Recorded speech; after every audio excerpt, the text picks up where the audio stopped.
Online betting online betting వల్ల ఎంతో మంది ప్రాణాలు కోల్పోతున్నారు. ఇక్కడ ఆన్లైన్ బెట్టింగ్ వల్ల ఆన్లైన్ బెట్టింగ్ కు బానిసగా మారిన ఓ బీటెక్ విద్యార్థి హైదరాబాద్ లో ఉరి వేసుకొని ఆత్మహత్య చేసుకున్నాడు.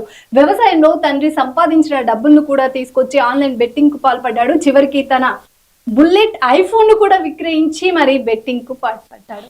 వ్యసనం అట్లా అంటే దేనికైనా సరే మనం అలవాటు పడితే వ్యసనంలా మారి మన ప్రాణాలను బలి తీసుకున్నానికి ఇది ఒక నిదర్శనంగా చెప్పొచ్చు. యువతలో ఇప్పటికన్నా తేజస్ రావాలి. అనేది ఇప్పటికీ రావట్లేదు. ప్రభుత్వాలు ఇక్కడ ప్రభుత్వాలు అనే చర్యలు తీసుకోవడం కాదు, ఎవరికి వారి దీనిపై ఒక అప్రమత్తంగా ఉండాల్సిన అవసరం ఉంది. ప్రభుత్వాలు వస్తాయి ఏదో చేస్తాయని ఆశించకుండా యాక్చువల్ గా ఇక్కడ బెట్టింగ్ పెట్టమని ప్రభుత్వం ఏం చెప్పలేదు, అక్కడ ఎవరు చెప్పలేదు.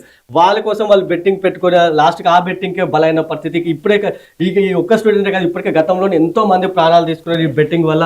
ఇప్పటికే అటు ప్రభుత్వం కూడా దీనిపై ఒక ప్రత్యేక సిట్ ఏర్పాటు చేసింది. మీద ఎక్కువ సోషల్ మీడియాలో ఇన్ఫ్లుయెన్సర్ ది ఎక్కువ అయిపోయింది. బెట్టింగ్ యాక్చువల్ ఇక్కడ ఇన్ఫ్లుయెన్సర్లు కూడా చూసుకుంటే ఇల్లు ఉన్నప్పుడే చక్కబెట్టుకోవాలి అనే చందంగా వాళ్ళ పరిస్థితి ఉంటుంది. ఎందుకంటే ఇప్పుడు మాకు డబ్బులు వచ్చాయి చాలు అనే పరిస్థితిలో ఇన్ఫ్లుయెన్సర్ల పరిస్థితి ఉంది.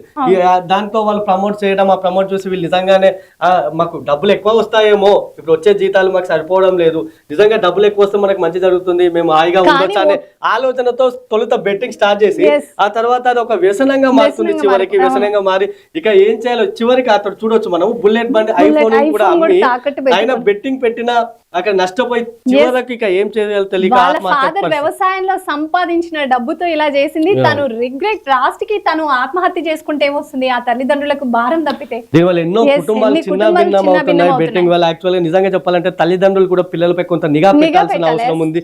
ఇక్కడ ప్రభుత్వాలను మనం అనలేము, ఎందుకంటే బెట్టింగ్ పెట్టమని ఏ ప్రభుత్వం చెప్పదు, అప్రమత్తంగా ఉండాలనే చెప్తుంది. సోషల్ అవేర్నెస్ కూడా ప్రభుత్వాలు కల్పిస్తున్నాయి. కానీ ఇక్కడ జనాల్లో అటు మార్పు రావాల్సిన అవసరం ఉంది. బెట్టింగ్ పట్ల వాళ్ళు అప్రమత్తంగా వ్యవహరించాల్సిన అవసరం ఉంది, లేకపోతే ఇంకా ఎంతో మంది ప్రాణాలు కోల్పోతారు. ముఖ్యంగా తల్లిదండ్రులు మాత్రం దీనిపై ప్రత్యేక పిల్లలపై నిజంగా పిల్లలు అసలు ఏ విధంగా అంటే ఏం చేస్తున్నారు, వాళ్ళు ఇటువంటి ఆన్లైన్ బెట్టింగ్ లకు మోసపోతున్నారా, ఎటువంటి పెడుతున్నారు అని చెప్పేసి వాళ్ళు ఒక నిఘా పెట్టాలి. అప్పుడు మాత్రమే వీటిని అరికట్టాల్సిన అవసరం ఉంటుంది. అంతేగాని ప్రభుత్వాలు ఏదో చేయాలి, ఏదో ప్రభుత్వాలే దీనిపై చర్యలు తీసుకోవాలని మాత్రం కరెక్ట్ కాదు.